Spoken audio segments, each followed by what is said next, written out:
everyone. This is Realtor Linda Peltz. Today I'm here with Dr. Watts, and he's going to tell me some exciting news about his business. Take it away. Well, good morning. How are you, Linda? I'm doing great. How are you? I'm good. I'm glad to be here with you. Thank you for bringing me onto your show. I feel like it's a privilege to be with you and your audience. So I think your question was to tell you about my business. Well, that's an eclectic sort of You're collecting businesses? eclectic format because I'm a psychologist.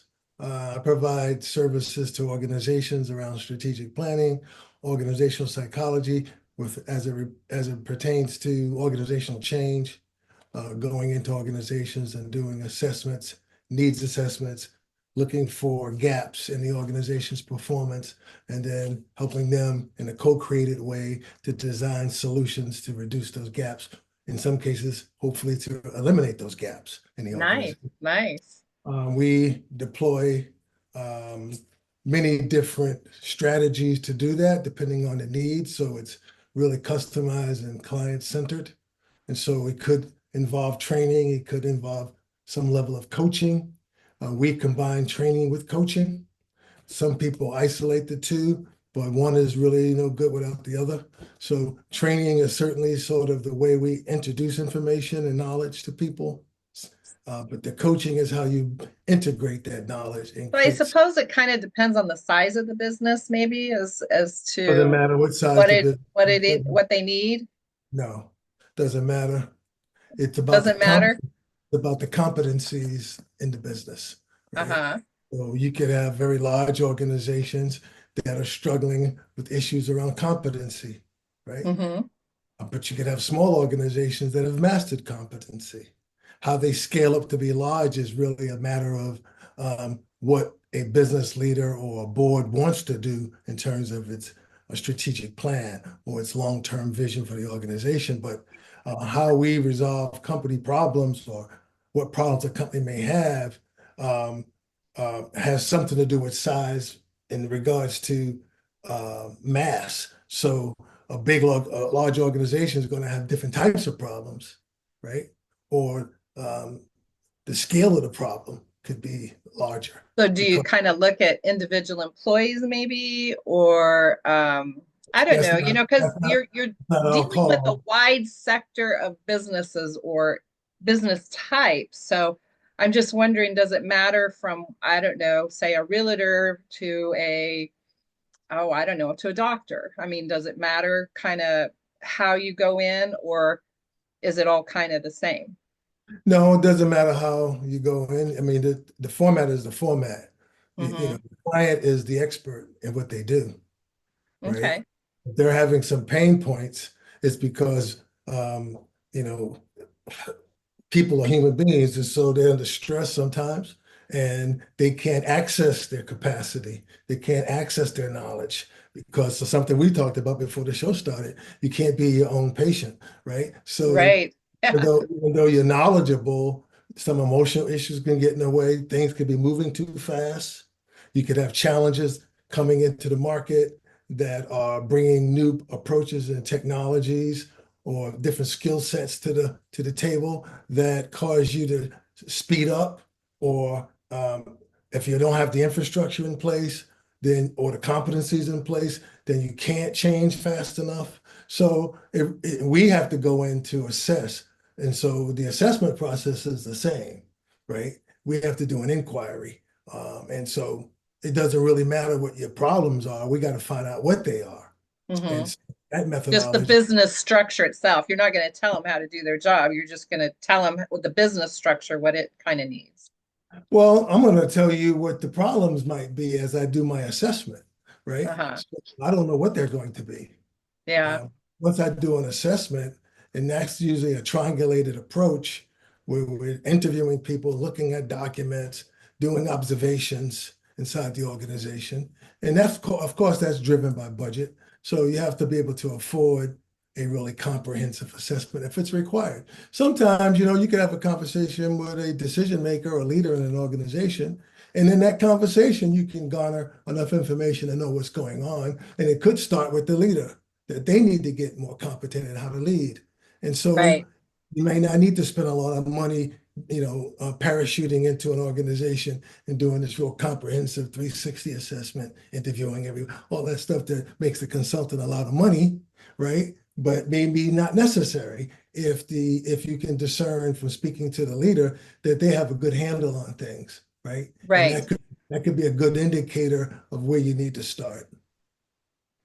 Okay. So that would be their first step is to give you a call and maybe set up an appointment, and then you would go out and kind of assess what you could do for them and kind of what it's going to take to maybe get them to where the whatever their point is they want to be at, and Mhm, then you mhm. put the plan in action. Whether it be okay, I've discerned from this conversation this is the problem, or here's the assessment plan, whatever. I don't know how long it takes you to kind of come up with that, but whatever, They a day or vary. two, I'll get They back to you vary. and give you the assessment plan. Yeah, we'll give you an action plan or what we think might be the next step for addressing the problems that might exist in an organization. Okay, well, that's kind of cool. And it sounds like it would work for about any type of business, from a single, maybe business owner to, multi-million dollar company with, thousands of employees. So you Yeah. just kind of go in and talk with the leaders and then Mhm. assess from there where you want to take it in order to get that business to grow. Yes. Yes. Very nice. Where they want to go. Right. Right. Well, it sounds like a lot of realtors, of course, that's my profession is real estate. A lot of realtors could probably use your service. I think, the statistical is pretty low on, I mean, just because somebody can get their real estate license does not make them a good realtor. And the average realtor only makes it, maybe a year before they give up.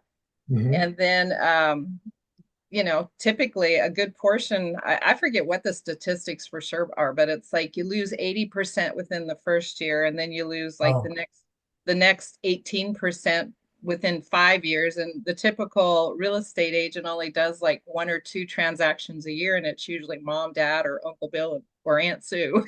So not good statistics. So obviously, just because you can get your real estate license doesn't necessarily make you a great business owner, right? Which is what you're saying. So well, you can pass a test doesn't mean you can do the work. right, because a Right. lot of them just don't know where to start and where to begin and how Yeah, to and I grow think that the that's an business. industry issue. If your turnover rate and the churn rate is that high, then people are coming in as independent agents and they're They are. looking for a brokerage place to work.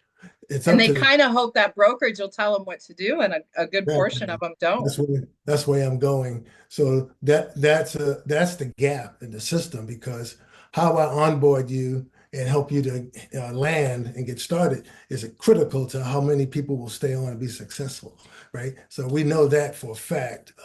How you start oftentimes is how you finish, right? So if there's somebody there who understands onboarding properly, what that process looks like, what it means to build people's capacity, then you got a better chance of being successful. After doing all that work and spending that money to get that license, then somebody who brings you into their shop has a responsibility to help you to become competent at what you do. So it sounds like you'd almost like to go in at the brokerage level Yeah, versus the individual, because I mean, us yeah, individuals could probably use it, but yeah, it would be the brokerage that's onboarding them and has all these realtors, and then right. 3/4 of them don't do anything, so they all kind of Because just I can't help an individual agent launder because around. I can't help the individual agent because the individual agent needs somebody to help them with industry knowledge and industry protocols and practices Hmm. and theories and concepts. So that's not my expertise. I don't specialize in that particular field in Right. terms of knowledge, but talking to the brokerage is about how you set that up and how you create a culture that helps to accommodate that, right? It helps to steer that the way it needs to Very go. cool. Yeah, definitely. I agree. And a lot of these, mom and pop brokerages that maybe they were realtors and found a little success or something, they go on and think, oh, well, I can be a broker and I'll have all these agents. But if you don't ever onboard them or figure out what it is to get them business. I mean, it's not going to do you any good. No, So, it's a but that's my long-standing. industry, and I'm sure there's a lot of industries out there that has similar Well, issues. it's ubiquitous in business for people to make the faulty assumption that because you can do something well, right, a particular skill set, that then you can manage people who do that same skill set. Because Hmm. you've changed the task, right? And so the task is different. You're not selling real estate anymore. You're hiring people to sell real estate for you.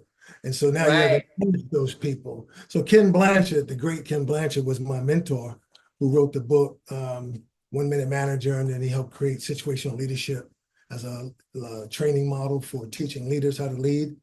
He's famous for saying, we make a big mistake when we uh, think that people can do a technical skill and then think that they can also train people and coach and manage people to do that same skill. You've changed the job when you do that. And so you have to flex. You have to Hmm. flex your style. Now you have to be directive of supportive with that person. And that's a lot of different attributes that are required for you in order to do that, to help people to grow and expand their competency and their capabilities, right?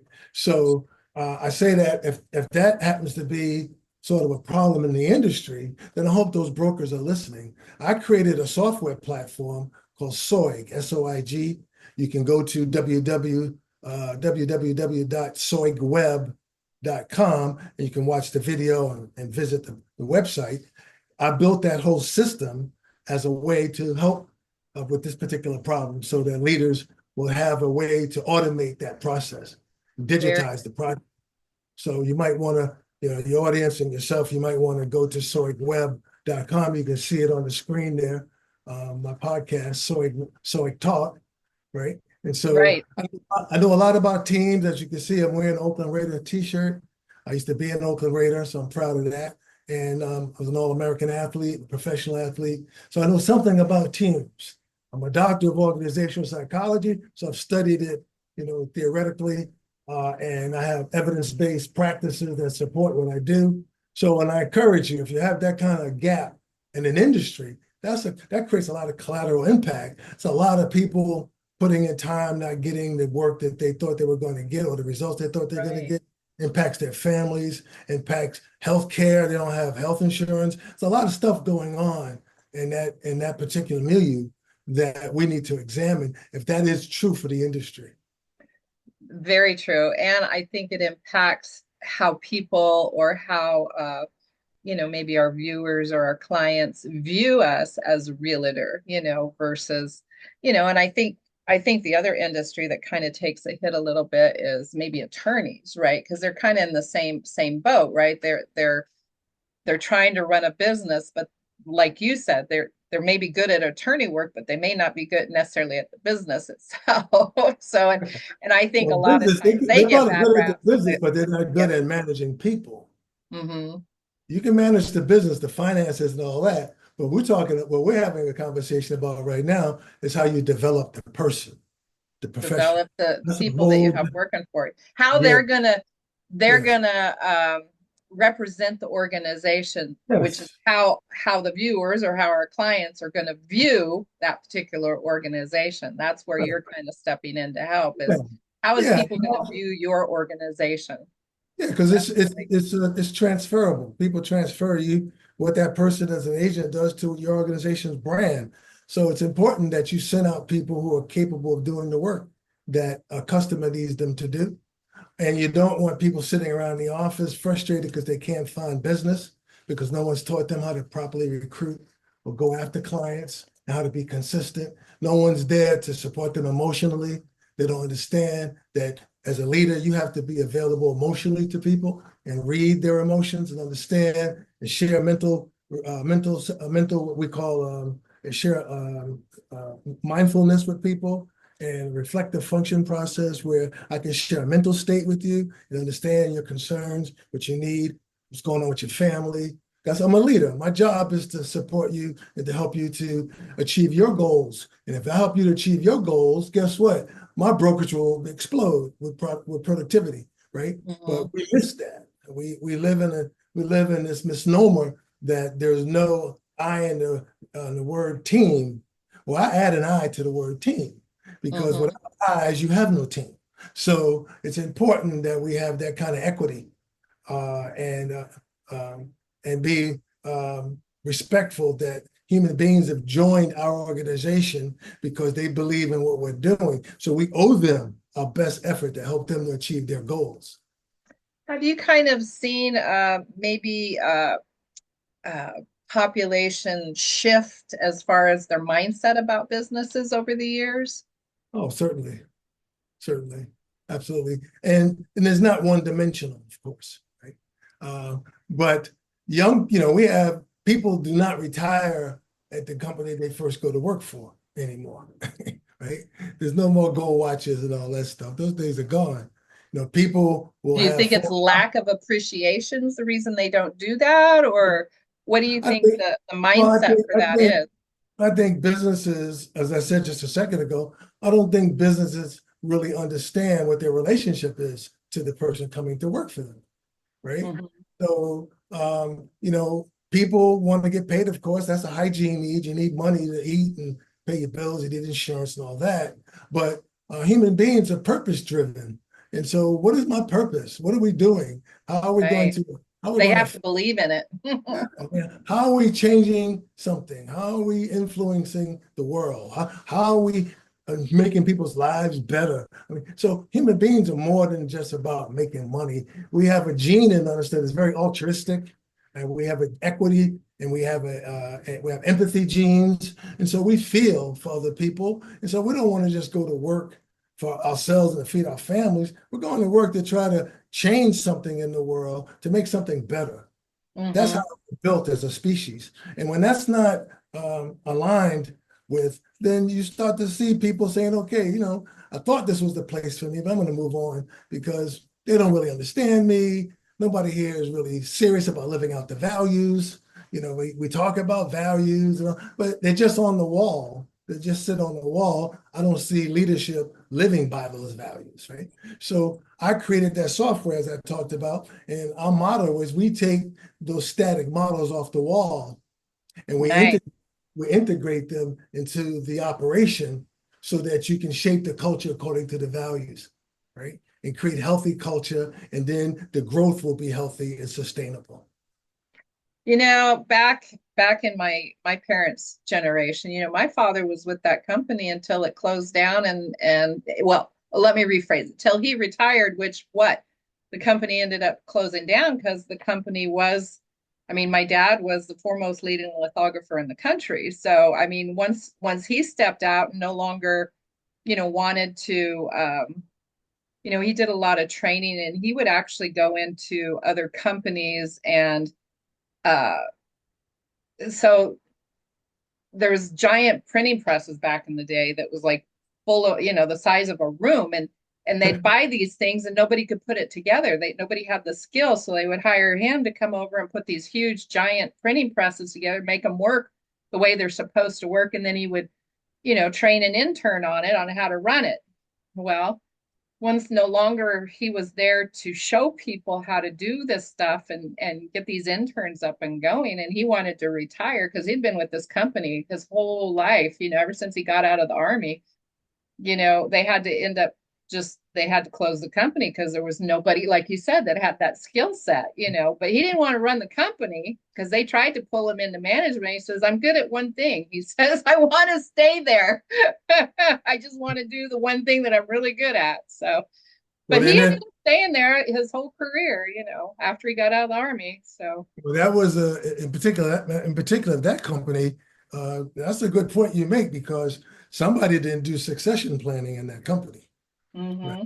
So you didn't get people in the company ready to do the work they needed to be done to create long-term sustainability. You shouldn't have to keep reaching outside your organization to do a critical, mission critical task, right? So Right. it's too important for your sustainability to have to go outside your organization to find that talent. So if the company was around that long and they had that talent coming in, that they should have been paying him to teach somebody to replace him right? So, Right. Well, I think that's what I guess. Of course, he went into other companies, got these interns and different. Of course, he interned some of the people at his company too. Yeah, right, but nobody ever ended up with the same skill level that he had to get these things going and different things. But I do find it interesting. He had a lot of interns he had nurtured over the years, and the government, when he wanted to retire and they were going to shut down the doors, which I suppose the leaders was older too. I don't know. And obviously there wasn't anyone younger to take it over. But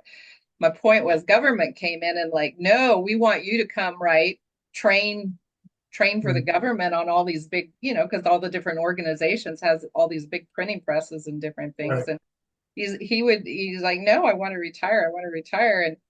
And it was interesting because he's like, what press are you running? What, printing press are you running? And they would tell him, and hey, I trained this one over there on that. He should be able to run it just fine. And then another agency would come to him, what printing press are you running? Okay, I trained this one over there. Go get him. He should be able to run that for you. But it is interesting that they didn't plan for, I mean, Mhm. there was no one human being that could take over his particular skill set, but in the same respect, he had trained so many, for the multiple different presses that he could tell them where to go find the one that could Right, do right, it. So right. Yeah, look I at, when I'm you're sure there's, I'm sure like there's that, more I don't know nuance that to there's, it. I'm sure yeah, there's more nuance to that. He right, trained them, but who was coaching them after he left, right? So, right. as I mentioned in the beginning, coaching is how you integrate the training, right? Mm-hmm. So somebody has to be there day to day to help that person progress in their competency and their mastery of the task, right? You can go to a training and then go back to the workplace, but you're not prepared. You're not at the level you need to be at in order for people to be comfortable that you can do the task and rely on you. It's not fair to the employee. So I can train you, but as an athlete, I'll tell you, um, we have training camp, right?